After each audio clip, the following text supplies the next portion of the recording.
Welcome to the third and final episode. It's going to be going over luggage and styling. A couple of these things you can do without spending any money at all.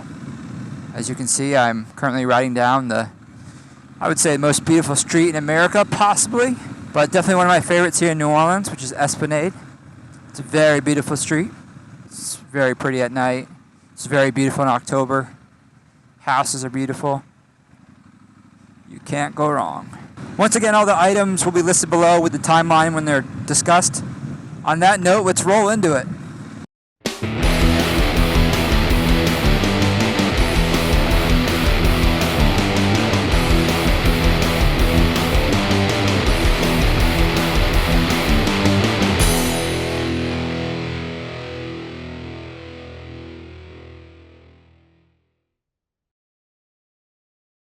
So as I mentioned earlier, I bought the rear rack because I was going on a work trip and I didn't have proper luggage, so I felt I could use it to mount a bag onto it. It does its job quite nicely. I've actually tied like to-go bag food, styrofoam to-go food in a plastic bag and just tied it to the back there. It works pretty well, and I will say, I saw pictures of it online that I didn't think looked very nice, but then once I actually had it and installed it, it looks great. Yeah, man, it looks real good. I'm happy I got it. So I'm not going to put the grab rail back on because I'm going to leave the rack on.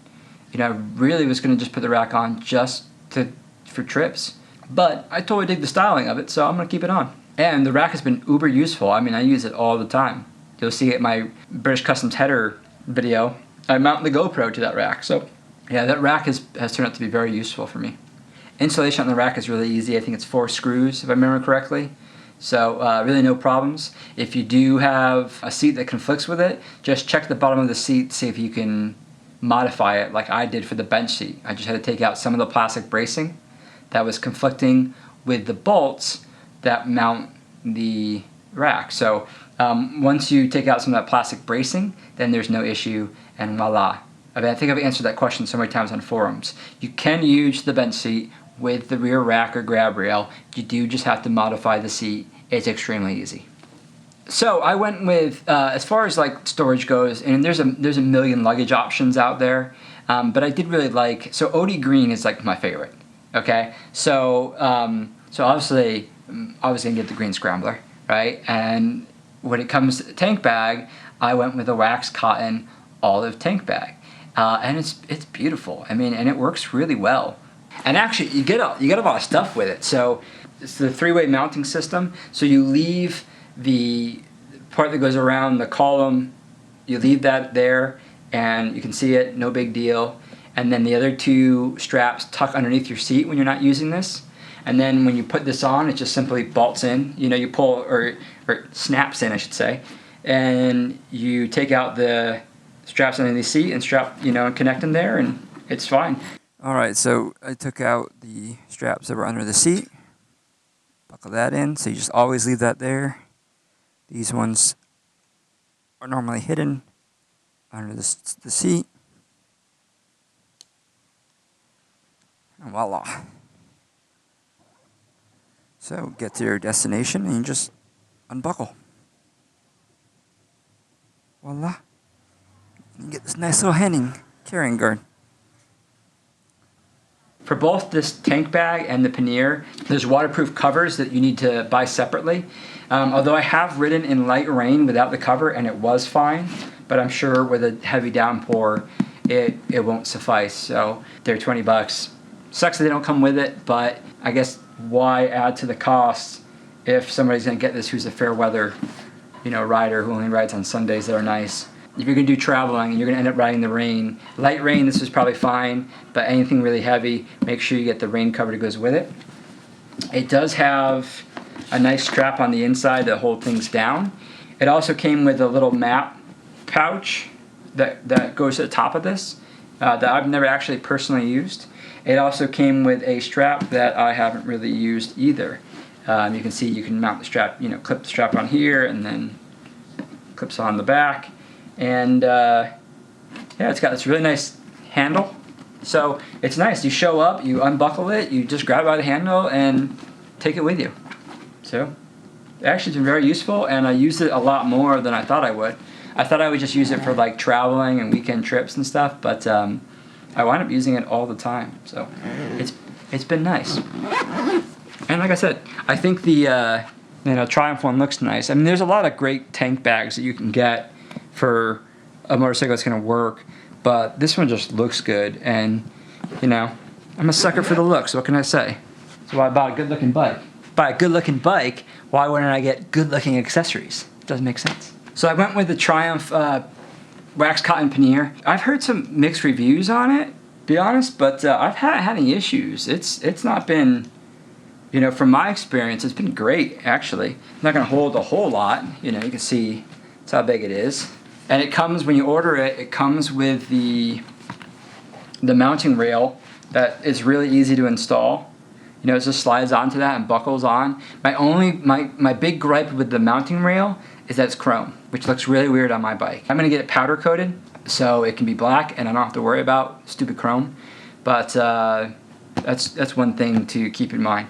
But this bag is great. It's just like the Wax Cotton tank bag. You need to get the rain cover separately, which is a good idea if you're planning on riding in the rain. Again, I've ridden in light rain with it and it was waterproof. Or at least nothing on the inside was wet. But that wasn't a heavy downpour. I've heard some people complain about these tabs that you can buckle in, but I haven't had any issues. It's not a pain in the butt for me. It holds a decent amount. It actually will hold 2 6-pack bottles of beer just fine and then have enough room for like a sandwich or something. So I don't know if that's on purpose, but it's clever.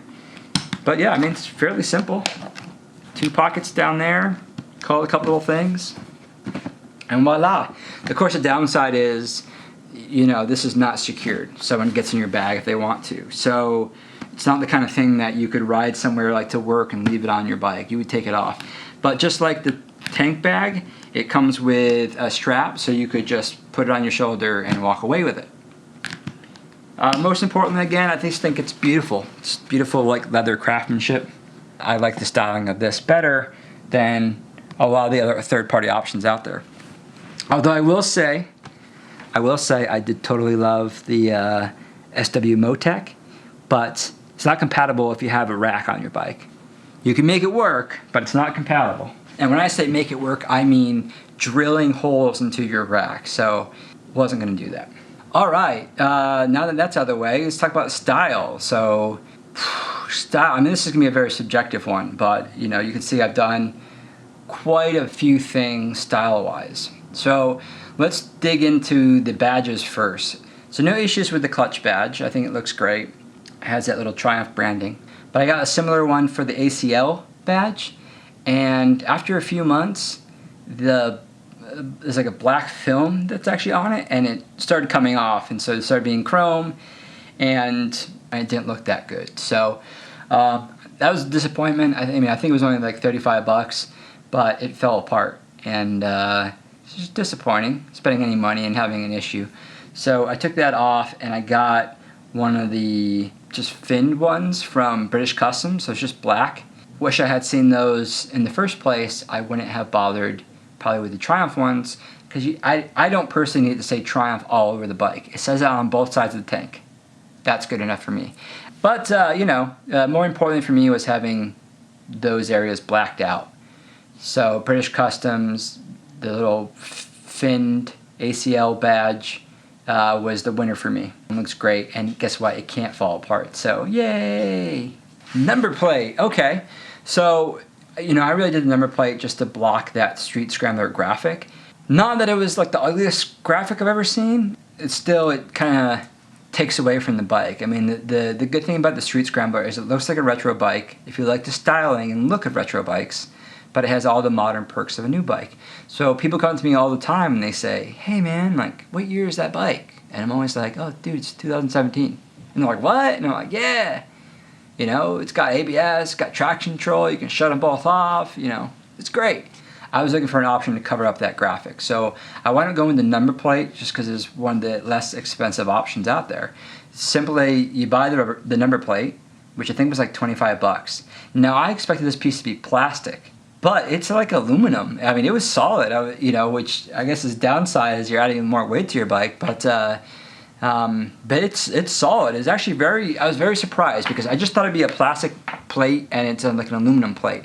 So you buy the plate, and then I just bought like some matte black paint, printed out my favorite number, cut it out, put it on there, sprayed the rest of the area, so then I removed that piece of paper and I'm left with a negative space for the number.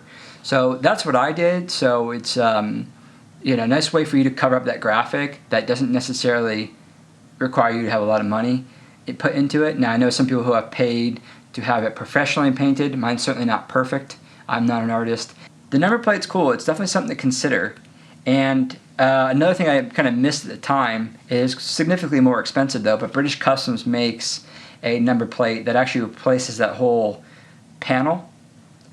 And there's this black, so you'd have a negative space being black if you painted colors around it. But the main thing I like about the British Customs option is that it replaces that whole panel. But I went the cheapest route, which is just adding the Triumph OEM number plate and painting it myself. So installation's easy. Those two screws you see, they don't do anything. Their only job is to hold the number plate. So until the number plate's on, those screws are useless. So to install the number plate, all you do is unscrew them, put the number plate, screw them back in. Really easy. Air intake covers, because I don't like chrome or aluminum, and I wanted more black. So I bought black air intake covers. Now this is something you could probably easily do yourself. I just bought the black ones. I don't remember what they cost. The good thing to do is, like, if you haven't bought your bike yet and you do want some OEM accessories, talk to the dealer. If you're buying a brand new motorcycle from them, maybe you can get some accessories thrown in, or at least discounted. I had a bunch of mine discounted. I also didn't get any wiggle room in my bike. I paid full price for it because I couldn't wait, and I had to have the first one in Tennessee. Patience is good, but when you've been dying for a Triumph for 5 years, you don't have any patience left. Yeah, so the air intake covers, just blacking out the bike. Simple as that. Easy bolt-on job, takes 2 seconds. Not much to say about it, but looks nice. Oh, the black billet adjustment wheel. So I think when I was getting my tires changed, I just threw that in, and another piece blacked out. There's not much to it. Install is easy. You just take off your rear tire, and you take out the axle and you'd put it back. It'd take 2 seconds to do. My dealer just did it for me as they were changing my tires, but not a hard installation. I've taken them off before on my own, so nothing much to say about it other than I wanted more black.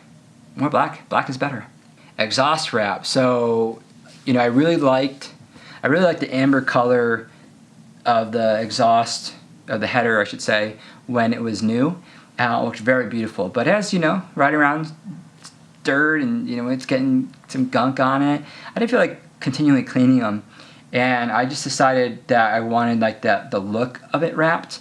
I really didn't have a problem with the heat per se, so it really just came down to a preference of seeing some people with wrapped exhaust and digging the style of it. So originally I got Thermaltake black wrap, and I wrapped the whole thing.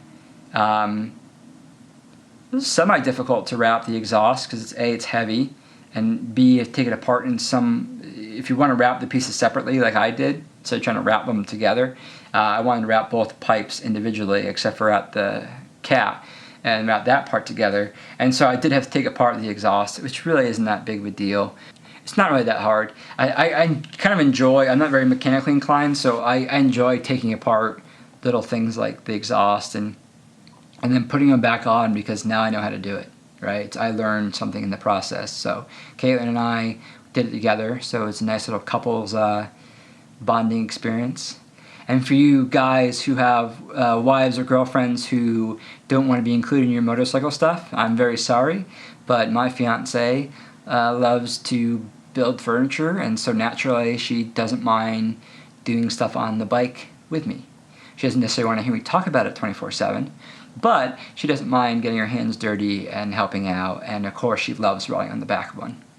And she's very excited to go around the world on motorcycles in the future. Recently, when I changed out my exhaust to a DCAT kit from British Customs, I changed the wrap as well to copper colored, just to have some contrast. Even though I was doing the whole blacking out everything, I don't know, I decided to make some contrast in there, and I like the color of copper, so I did it, and I think it looks nice. Be the judge yourself. All right, guess what? Now we're on something that doesn't cost any money at all, unless you don't have the right materials to do this. So I removed my front fork reflectors. Originally I wasn't going to. I saw some other people do this in the wrap forums, and then I kind of was like, no, I think it does look better. Those reflectors are pretty ugly, if you think about it. So I removed them, just used a little Gooby Gone, just put it down there, and some, I used floss. So I used a little Gooby Gone and then floss and just took them right off and just cleaned up the area a little bit. And so I took both those reflectors off, and honestly I think it cleans up the look a lot better. I don't really think those are going to help you if a car is coming at you from that direction. If a car is going to T-bone you and they don't see you but they see the reflectors, I don't know. I don't really feel more in danger not having them. And the next thing I did that didn't cost any money was I moved my horn. So you just loosen the bracket and just flipped it so that it's behind the radiator. Yeah, pretty simple. Took a couple minutes, and if you don't like the way the horn sticks out, this is another thing other people did first, and I went back and forth on. I was like, am I gonna do that? I don't know.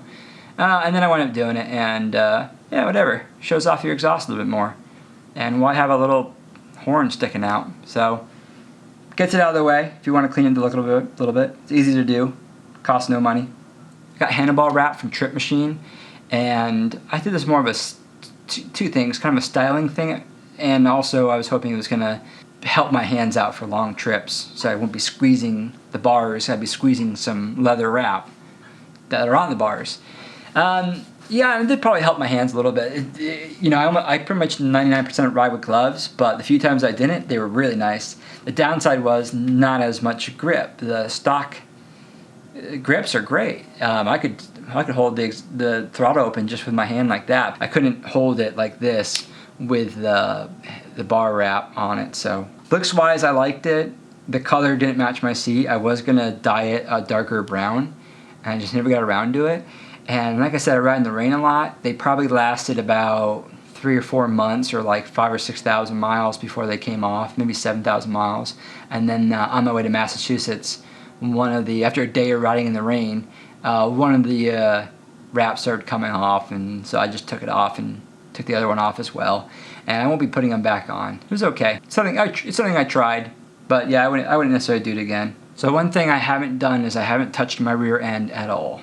And I'm talking about the motorcycle. So I know tail tidies for people are usually high on the list, and I haven't really cared so much. I don't want to remove the rear fender because I go off-road quite a bit, and even the way it is now, I've gotten my back covered in dirt. So it might be something I do in the future, but I'll be doing a tail tidy that keeps the fender and just cleans up that ugly ass license holder that's in the back. So yeah, but a tail tidy is the one thing I might do something back there, because that rear end is a little out of control, and so it kind of needs to be tamed.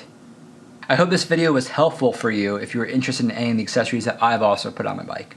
If it was, I really appreciate the like, and if you want to see future videos, which are going to be more story-based, doing challenges, I'm not going to be doing reviews and stuff like that, minus these few videos that I've done. So if you want to see hopefully interesting videos in the future, please subscribe, and if you want to see eventually a around the world trip, then definitely subscribe, because pretty much all my videos are gearing towards the around the world trip that we want to do, and getting good enough to be able to tell a very interesting story as we do that, so we can really take everyone along with us. So my goal is to get better at filming, telling interesting stories, and making interesting content. If you want to kind of follow me along as I grow and hopefully get better at this and create better content, and then eventually go around the world and hopefully make a very entertaining series, then please subscribe and come along for the ride. I'd love to have you. But thanks for watching this video. I also have 2 others if you didn't see them. One about protection and one about function, so different accessories I've put on. Other than that, if you have any other questions, as always, you can ask, and I'll do my best to answer them.